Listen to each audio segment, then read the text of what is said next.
ध्यायतो विषयान् पुंसः संगस्तेषुपजायते संगात् संजायते कामः कामात् क्रोधोऽभिजायते।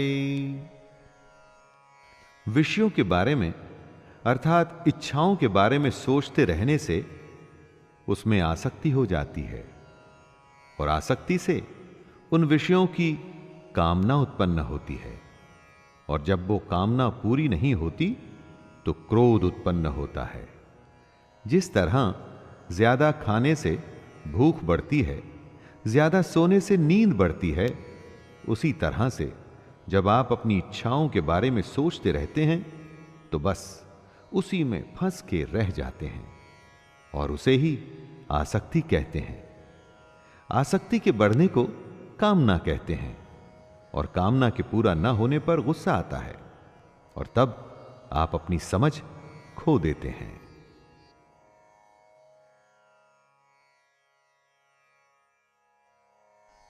क्रोधात् भवति सम्मोहः सम्मोहात् स्मृतिविभ्रमः स्मृतिभ्रंशात् बुद्धिनाशो बुद्धिनाशात् प्रणश्यति। यानी सोचने की शक्ति कम हो जाती है, मूढ़ भाव से स्मृति में भ्रम हो जाता है। जब सोच नहीं सकते तो याद भी नहीं रख सकते। स्मृति में भ्रम हो जाने से बुद्धि अर्थात ज्ञान शक्ति का नाश हो जाता है।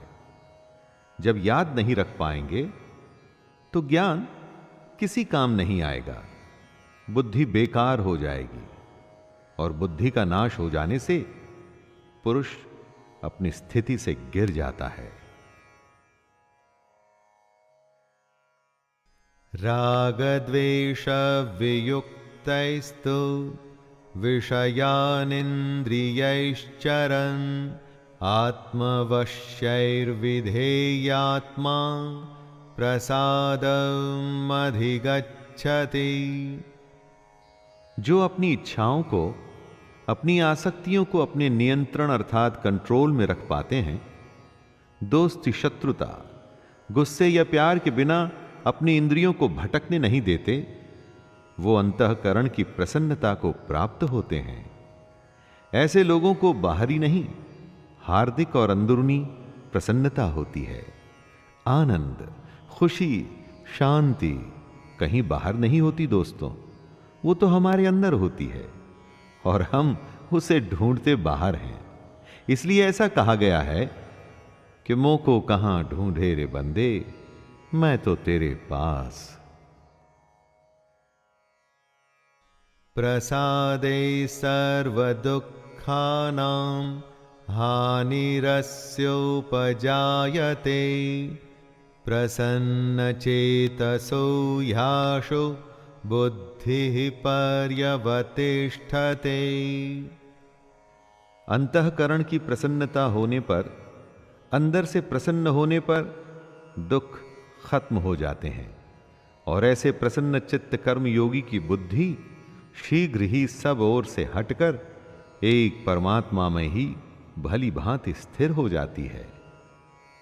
दोस्तों, आप अपने लक्ष्य के बारे में सोचिए, प्रयास करिए कि उसे सबसे अच्छा, पूरी दुनिया में दी बेस्ट, सबसे श्रेष्ठ उसे कैसे कर सकते हैं और उसे पूरा करने में लग जाइए। फल का मत सोचिए कि लक्ष्य पूरा होगा कि नहीं, बस उसे करते रहिए और फिर देखिए कैसी मानसिक शांति और सुकून मिलता है आपको। नास्ति बुद्धिरयुक्तस्य न चायुक्तस्य भावना न चाभावयतः शांतिर्शान्तस्य कुतः सुखम। जो पुरुष अपने मन या अपनी इंद्रियों को नहीं जीत पाते, उनमें निश्चयात्मिका बुद्धि नहीं होती, यानी कि वो स्पष्ट और सटीक निर्णय नहीं ले पाते। ऐसे मनुष्य के अंतःकरण में भावना भी नहीं होती। भावनाहीन मनुष्य को शांति नहीं मिलती, और शांति रहित मनुष्य को सुख कैसे मिल सकता है? बीमार आदमी क्या अच्छा खाना और क्या बुरा खाना, उसे कुछ अच्छा नहीं लगता। जो अंदर होता है वो बाहर आता ही है। जब आपके अंदर शांति नहीं होगी तो आप आनंद कभी भी प्राप्त नहीं कर पाएंगे।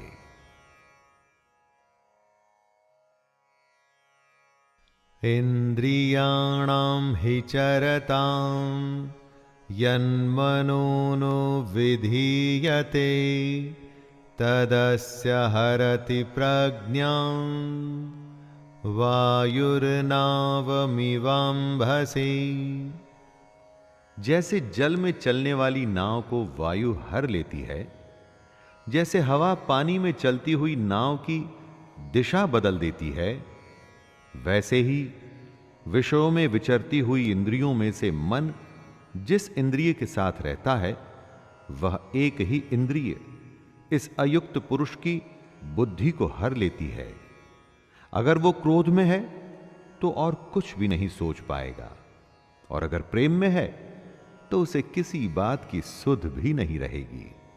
जिस भी इंद्रिय के वश में होगा उसे उसके अलावा कुछ भी समझ नहीं आएगा। इन इंद्रियों के नियंत्रण से निकल के इनको आपके नियंत्रण में रखिए दोस्तों, फिर देखिए आपके लिए क्या संभव है। सब कुछ संभव हो जाएगा।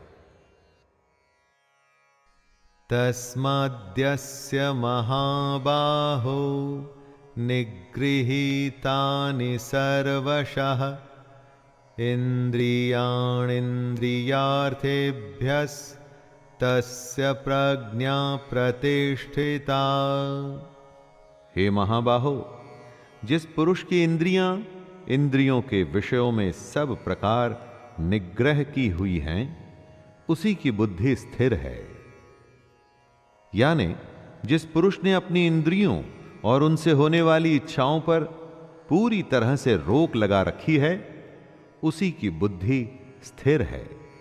और बुद्धि हमारा ध्यान ऐसी ऐसी जगह पर ले जाती है जहां पर हम उलझ के अपना असली मकसद भूल जाते हैं। बुद्धि सहारा लेती है हमारी इंद्रियों का।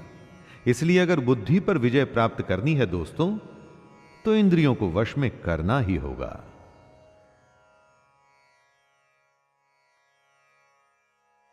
या निशा सर्वभूतानां तस्यां जागर्ति संयमी यस्यां जाग्रति भूतानि सा निशा पश्यतो मुनेः। संपूर्ण प्राणियों के लिए जो रात्रि के समान है, उस नित्य ज्ञान स्वरूप परमानंद की प्राप्ति में स्थित प्रज्ञ योगी जागता है। और जिस नाशवान सांसारिक सुख की प्राप्ति में सब प्राणी जागते हैं, परमात्मा के तत्व को जानने वाले मुनि के लिए वह रात्रि के समान है। दोस्तों, कृष्ण की यह बात गहरी है और समझनी पड़ेगी। जो सबके लिए रात है, उस रात में योगी परमात्मा के लिए, ज्ञान के लिए जागता है और साधना करता है। और जो सबके लिए सांसारिक सुख है, जिसके लिए संसार में हर कोई जागता है, वो सुख योगी के लिए रात के समान है। जब सब सोते हैं तो मेहनती बच्चा रात में जाग के पढ़ता है और परीक्षा में वो ही अव्वल आता है।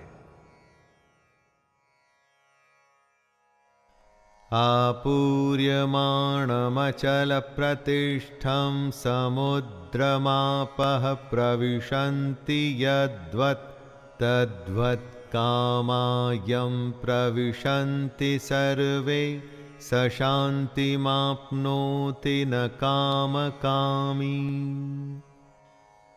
जैसे नाना प्रकार की नदियों के जल सब ओर से परिपूर्ण अचल प्रतिष्ठा वाले समुद्र में उसको विचलित न करते हुए ही समा जाते हैं, वैसे ही सब भोग जिस स्थित प्रज्ञ पुरुष में किसी प्रकार का विकार उत्पन्न किए बिना समा जाते हैं, वही पुरुष परम शांति को प्राप्त होता है।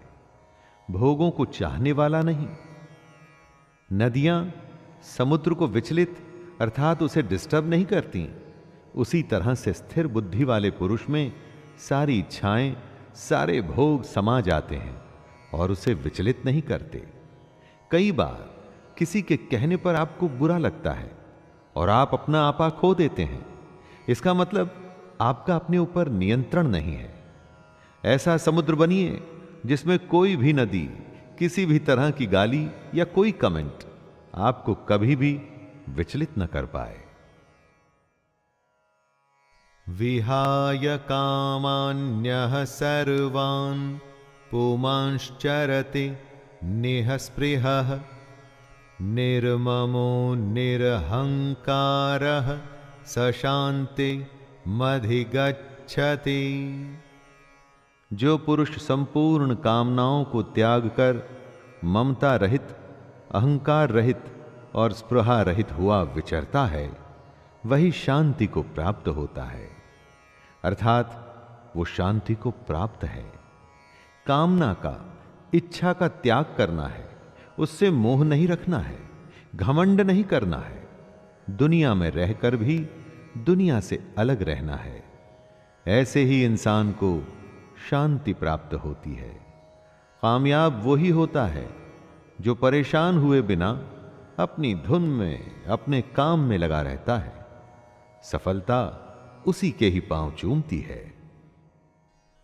एषा ब्राह्मी स्थितिः पार्थ नैनां प्राप्य विमुह्यते स्थित्वा स्यामन्तकालेऽपि ब्रह्मनिर्वाणमृच्छते। हे अर्जुन, ये ब्रह्म को प्राप्त हुए पुरुष की स्थिति है। इसको प्राप्त होकर योगी कभी मोहित नहीं होता और अंतकाल में भी इस ब्रह्म स्थिति में स्थित होकर ब्रह्मानंद को प्राप्त हो जाता है। दोस्तों, कृष्ण अर्जुन को बता रहे हैं कि जो पुरुष ऐसा करने में सफल होता है उसे ब्रह्म की प्राप्ति होती है। ब्रह्म का अर्थ है सबसे बड़ा सत्य, इससे आगे कुछ भी नहीं होता।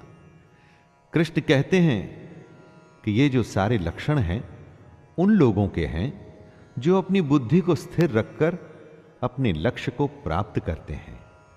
स्वाभाविक है कि अगर इन बातों को हम भी अपने जीवन में उतार लें तो हम भी अपने लक्ष्य से कभी दूर नहीं रहेंगे।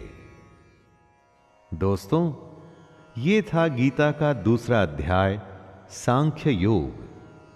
इस अध्याय में श्री कृष्ण ने कर्म को समझाया, उसके प्रति हमारे उत्साह को बढ़ाया और यह समझाया कि सिर्फ और सिर्फ कर्म में ही अपना ध्यान रखना और किसी भी बात में नहीं। तो आज्ञा दीजिए, अपने मित्र शैलेंद्र भारती को मुलाकात होती है तीसरे अध्याय में। जय श्री कृष्ण।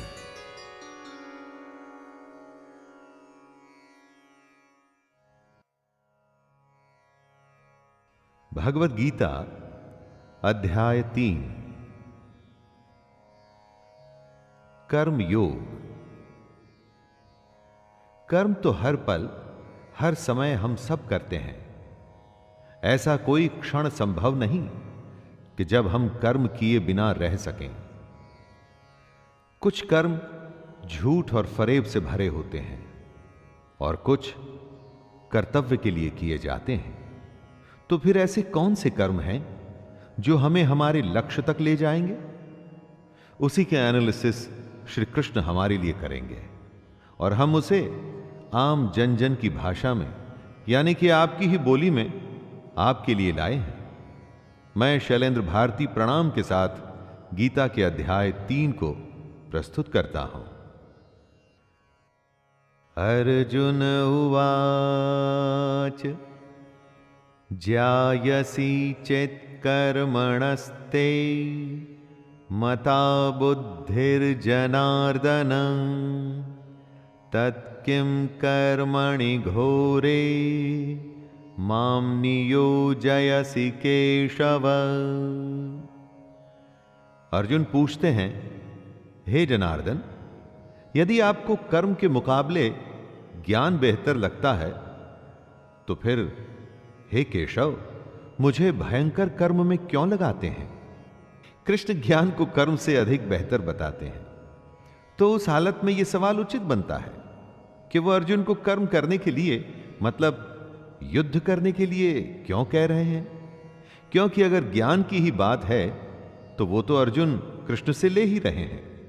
तो अपनों को मारने के ऐसे भयंकर युद्ध में कृष्ण उन्हें क्यों लगा रहे हैं?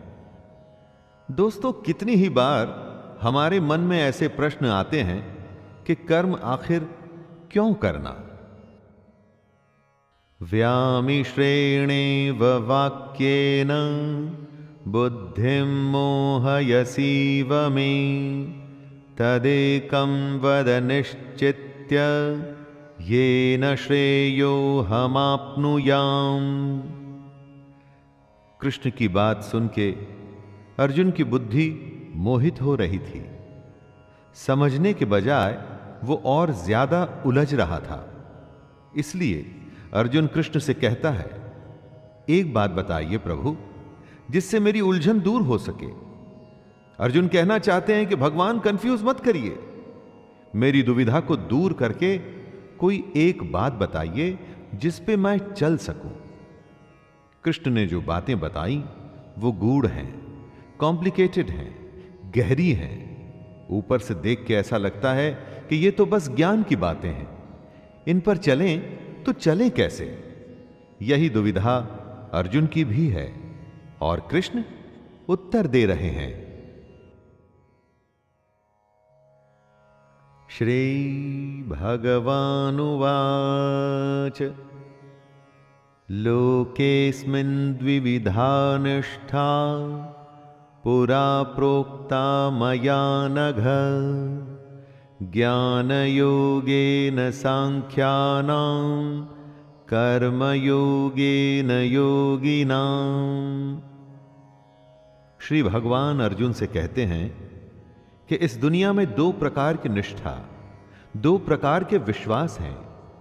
एक तो है सांख्य योग, जिसका रिश्ता ज्ञान से है, और दूसरा है कर्म योग, जिसका कि लेना देना सिर्फ कर्म से है। निष्ठा का अर्थ है कुछ भी करने की सबसे परिपक्व अवस्था, पराकाष्ठा। अपनी इंद्रियों को वश में कर परमात्मा में ध्यान लगाना ज्ञान योग से होता है, और इसको कहते हैं संन्यास या सांख्य योग। और दूसरा होता है कर्म योग, मतलब निष्काम कर्म करके फल में आसक्ति न रखना।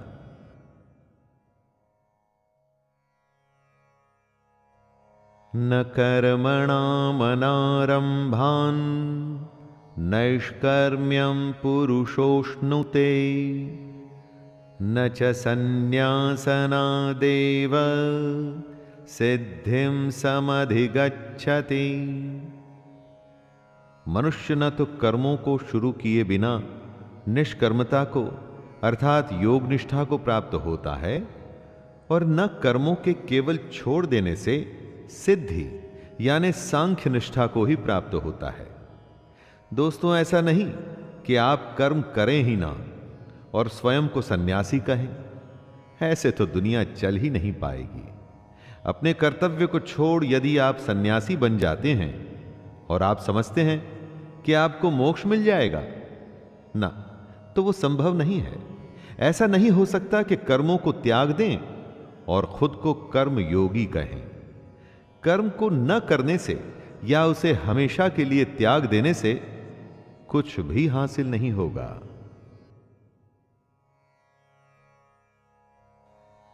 नहि कश्चित् क्षणमपि जातु तिष्ठत्य कर्मकृत् कार्यते ह्यवशः कर्म सर्वः प्रकृतिजैर्गुणैः।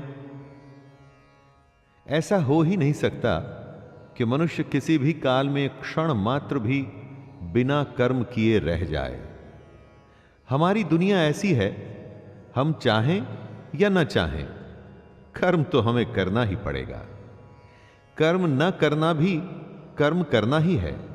जिस तरह हम इस दुनिया में आए हैं जिस तरह से प्रकृति ने हमें, नेचर ने हमें बनाया है, उसका गुण यही है कि हम हर समय कर्म करें। प्रकृति में कभी कुछ रुकता नहीं, सांसें चलती हैं, समय चलता है, जीवन का चक्का चलता ही रहता है। जब तक जीवन रहेगा तो कर्म भी रहेगा। इसीलिए यह आवश्यक है कि कर्म को समझा जाए और समझ के उसे किया जाए। कर्मेन्द्रियाणि संयम्य य आस्ते मनसा स्मरन् इंद्रियार्थान् विमूढ़ात्मा मिथ्याचारः स उच्यते। जो सिर्फ दिखावे के लिए अपनी इंद्रियों को जबरदस्ती ऊपर से रोककर, लेकिन अंदर मन से हमेशा उन्हीं के बारे में सोचता है, वह मिथ्याचारी अर्थात दंभी कहा जाता है। मतलब झूठा और घमंडी। खाना खाने से तो मना कर दिया, लेकिन हमेशा खाने और उसके स्वाद के बारे में ही सोचता रहे, तो यह कैसा उपवास हुआ? इसे व्रत नहीं माना जाएगा। कितने ही साधु सन्यासी आपको मिलेंगे जो कहते हैं कि उन्होंने दुनिया को त्याग दिया है, कर्म को त्याग दिया है, लेकिन अगर उनके मन में इस दुनिया के लिए अभी भी लालसा है, इच्छा है, तो कृष्ण उन्हें झूठा और पाखंडी बताते हैं। यस्त्विन्द्रियाणि मनसा नियम्यारभतेऽर्जुन कर्मेन्द्रियैः कर्मयोगम् असक्तः स विशिष्यते। हे अर्जुन, जो पुरुष सच्चे मन से इंद्रियों को कंट्रोल में कर उनसे बिना लगाव लगाए काम करता है, वो ही कर्मयोग का पालन करता है, वही श्रेष्ठ है। कृष्ण एक तरह से चेतावनी दे रहे हैं कि इंद्रियों को वश में तो करना ही है, परंतु साथ ही साथ मन का उन इंद्रियों से किसी भी विषय से लगाव नहीं होना चाहिए। उसे ही कर्म योग माना जाएगा। जब इंद्रियां वश में होती हैं तो आप कुछ भी करने में संभव होते हैं। किसी भी तरह की कोई बाधा, डिस्टरबेंस आपको आपके काम से रोक नहीं सकती।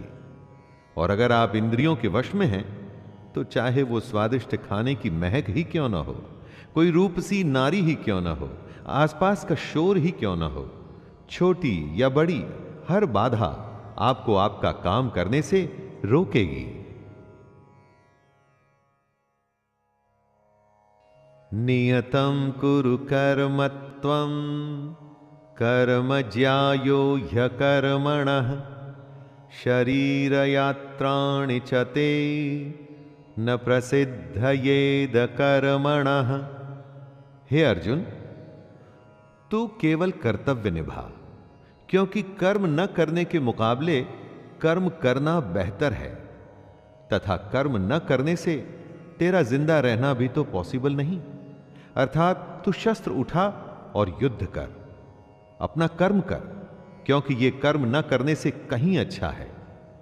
कहने का अर्थ है कि कर्म तो बहुत सारे हैं, लेकिन उसमें से एक चुना हुआ है। उस चुने हुए को ही निर्धारित कर्म कहते हैं। अपनी मर्जी से अगर आप कर्म चुन लेंगे तो उसे निर्धारित नहीं माना जाएगा।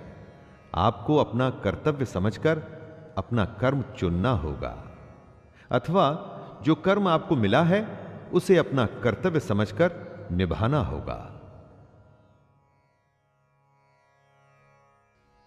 यज्ञार्था कर्मणोऽन्यत्र लोकोऽयं कर्म बन्धनः तदर्थं कर्म कौन्तेय मुक्तसंगः समाचर। इस श्लोक में कृष्ण पूरे समाज की भलाई वाले कर्म को समझा रहे हैं। यज्ञ वो होता है जिसमें सब शामिल होते हैं। कृष्ण कहते हैं, यज्ञ के लिए किए जाने वाले कर्मों से ही ये मनुष्य समुदाय कर्मों से बंधता है।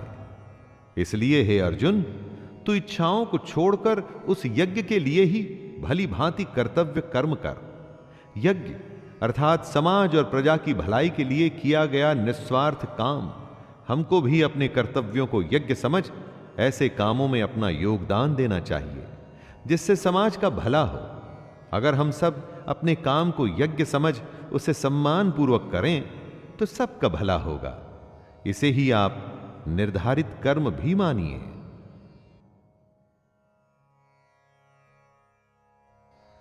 सह यज्ञः प्रजा सृष्टा पुरोवाच प्रजापतिः अनेन प्रसविष्यध्वमेष वोस्त्विष्ट कामधुक्।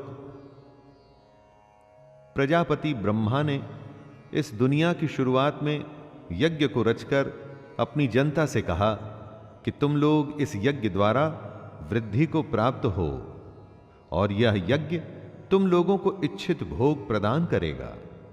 घरों में जो यज्ञ किए जाते हैं उन्हें एक धार्मिक कर्म कांड न समझकर उसकी इंपॉर्टेंस समझनी चाहिए। यज्ञ हमारे संस्कारों का एक संगठित रूप है। संस्कार मतलब काम करने का सबसे उत्तम तरीका। यज्ञ से हम हर विधि को, संस्कार को एकदम उचित तरीके से पूरा कर अपने कर्म को शुरू करते हैं। यज्ञ एक तरीके से हमें रास्ता दिखाता है। अगर आगे भी संस्कारों का पालन होगा तो ध्येय अर्थात गोल, हमारा एम जरूर पूरा होगा। देवान् भावयतानेन ते देवा भावयन्तु वः परस्परं भावयन्तः श्रेयः परमवाप्स्यथ। ब्रह्मा कहते हैं कि यज्ञ से सब लोगों को, देवताओं को खुश करना चाहिए और फिर वो देवता खुश होके हम सबकी भलाई करेंगे। इस प्रकार निस्वार्थ भाव से एक दूसरे को उन्नत करते हुए तुम लोग परम कल्याण को प्राप्त हो जाओगे। यज्ञ तरीका है देवताओं को खुश करने का और उसके बदले में देवता आपको खुश रखते हैं, आपकी उन्नति करते हैं।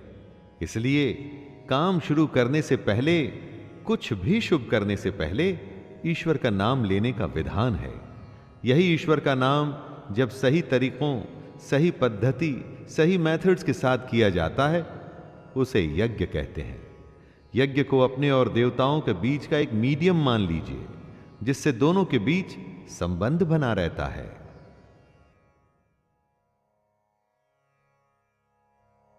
इष्टान् भोगान् हि वो देवा दास्यन्ते यज्ञ भाविताः तैर्दत्तान् प्रदायैभ्यो यो भुङ्क्तेस्तेन एव सः। यज्ञ करके जब आप देवताओं की पूजा करते हैं तो वे आपके बिना मांगे ही आपकी सारी इच्छाओं को पूरा कर देते हैं। लेकिन जो यज्ञ नहीं करता, उस यज्ञ से देवता को प्रणाम नहीं करता, लेकिन फिर भी अपनी इच्छाओं को पूरा करना चाहता है, उन्हें चोर समझना चाहिए। कुछ देने पे कुछ मिलता है, कुछ करने से कुछ मिलता है। बिना अर्घ्य चढ़ाए, बिना पूजा किए अगर कोई चाहता है कि उसकी मनोकामना पूरी हो जाए, बिना कुछ काम किए अगर कोई सोचे कि उसका काम बन जाए, तो इसे बेईमानी या चोरी ही तो कहा जाएगा।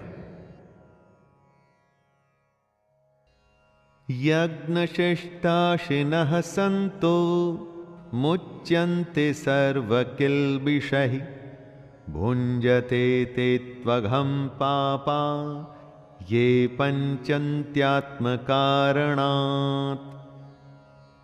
यज्ञ से बचे हुए अन्न को खाने वाले श्रेष्ठ पुरुष सब पापों से मुक्त हो जाते हैं, और जो पापी लोग अपना शरीर पोषण करने के लिए ही अन्न पकाते हैं, वे तो पाप को ही खाते हैं।